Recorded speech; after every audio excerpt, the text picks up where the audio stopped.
Anong gusto mo sa isang tao? Mahirap po bang maging content creator? What is your relationship with Ate Nikki?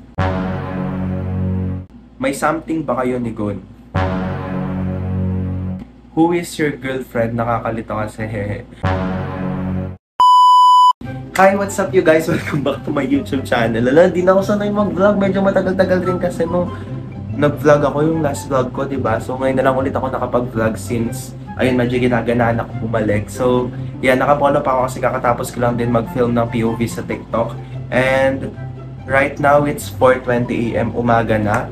So, ayan, sisimulan na natin ng vlog natin. So, for today's video nga palang gagawin natin is answering my followers' question. So, nag-story ako sa Instagram kanina and then sasagutin ko siya dito sa vlog. May mga tanong doon na kinuha ko sa Instagram. And pili lang pala yung mga kinuha ko guys ha. So sa mga hindi ko nasagot yung question, I'm sorry. So pili lang kasi talaga yung kinuha kong questions. And ayoko na masyadong mahabang vlog. So ayun, ang first question natin is, how old are you? Or ilang taon ka na po? Currently, I'm 19 years old po. Turning 20 this year, this May. So kung may mga regalo kayo dyan, baka naman, ayan, message nyo ako. So next question natin is, what is your height? So my height, I don't really know what my height is, pero sigon kasi 5'7", and medyo ka-height ko siya, mataas lang ako ng konti sa kanya, konti lang naman. So around 5'7" or 5'8" siguro, I'm not really sure, pero around that. So next question is, what is your zodiac sign? So ang zodiac sign ko po is Gemini. So loyal ang mga Gemini guys, kaya dito na kayo sa akin. Ayan, next question natin is, kung bibigyan ka ng chance na makakollab si Anggeji, makikipag-collab ka ba? I don't really know who is Anggeji, but yeah, I'm open for collaboration po. Open po ako sa pakikipag-collab sa iba't ibang people dyan, iba't ibang influencers. So message na lang ako kung gusto nyo makipag-collab. Dahil sikat, joke lang. So ayun, pero I'm open to collaboration po.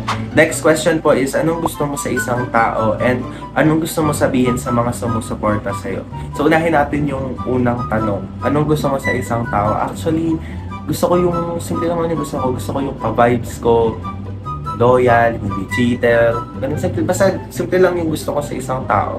And ayoko ng plastic, ayoko ng manggagamit, ayoko ng box, basta marami akong ayaw, basta alam niyo kung ano yung mga ayaw ko. Next is, anong gusto mo sabihin sa mga sumusuporta sa'yo? I'm very thankful sa inyong lahat. Ayun, sobrang thankful ko kasi wala ko dito ngayon kung hindi dahil sa inyo. Kayo yung nag-inspire sa akin lalo para gumawa pa ng mas maraming videos, mas gumawa ng maraming contents. And masaya ako dahil may mga tao pa rin akong napapasaya dyan sa likod ng camera. Ayan.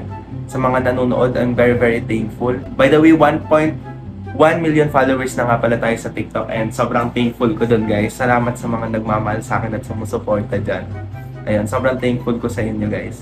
Ang laking tulong na nagawa nyo sa akin kasi personally, ibang-iba yung buhay ko ngayon compared before, like, swear. Kaya sobrang thankful ko talaga sa inyo, like, every time na before ako matulog, lagi ako nagte-thank you sa inyo. Iniisip ko kung paano ko ba ibabalik sa inyo yung tulong na ginawa nyo sa akin. Like, sobrang iba talaga yung ginawa nyo sa buhay ko. Kaya ayun, sinisikap ko talaga gumawa ng content para kahit paano naman mabalik ko sa inyo yung ginagawa niyo para sa akin. Na-inspire niyo ako. So next question natin is, what is your full name, Kuya JB? Hello, it's me, Chin Kuya.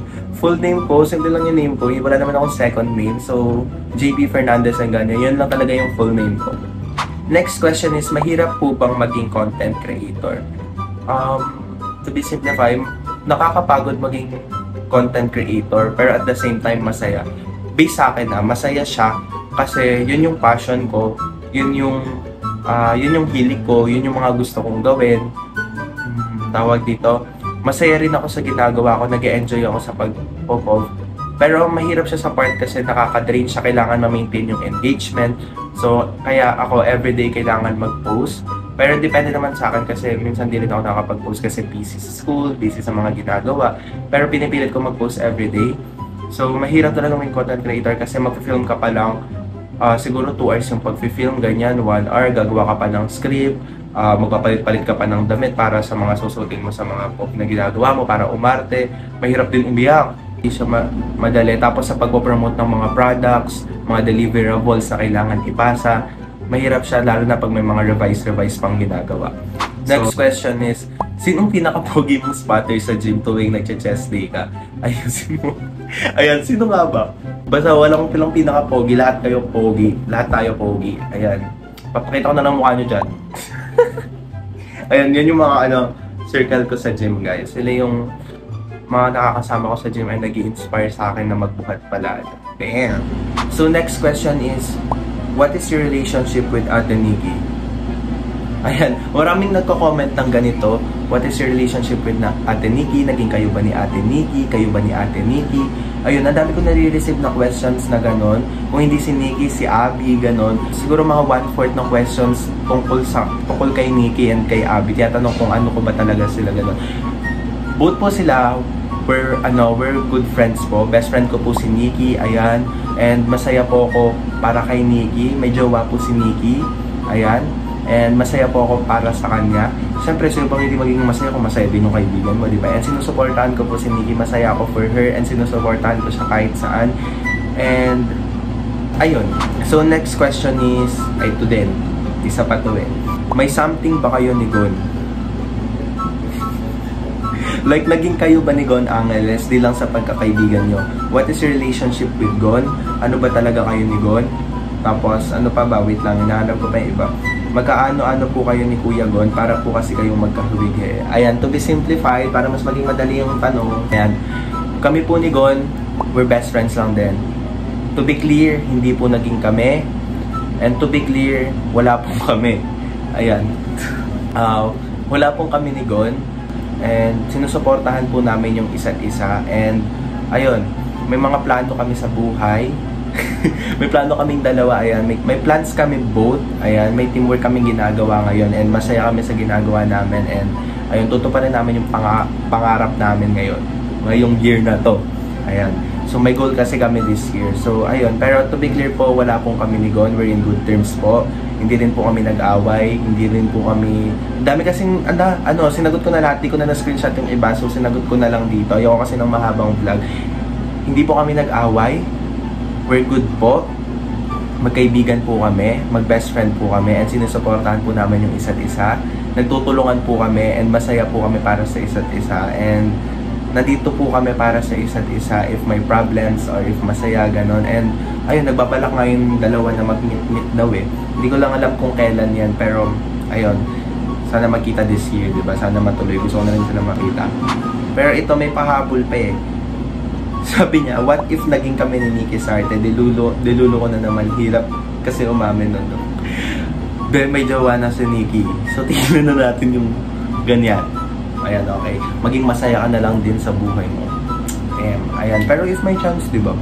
Why not? Try mo maligaw kay Nikki. Uy, joke lang. Hindi ko sinasabing ano. Ano ba ito pinagsasabi ko? Ayan, masaya. May jowa si Nikki, so distance na lang. Damn. So ayun guys. Thank you so much sa pag-suporta niyo sa akin and ayan, road to 2 million followers na sana tayo guys, and ayan, work ko na rin tong YouTube natin para mas lumago pa tayo dito and magpadami tayo. Thank you so much sa pag-suporta niyo guys, and thank you so much sa panonood ng vlog na to, and I hope na marami pang vlogs ang dumating, and mag-comment kayo if may suggestion kayo ng vlogs or what. Thank you for watching guys, bye bye!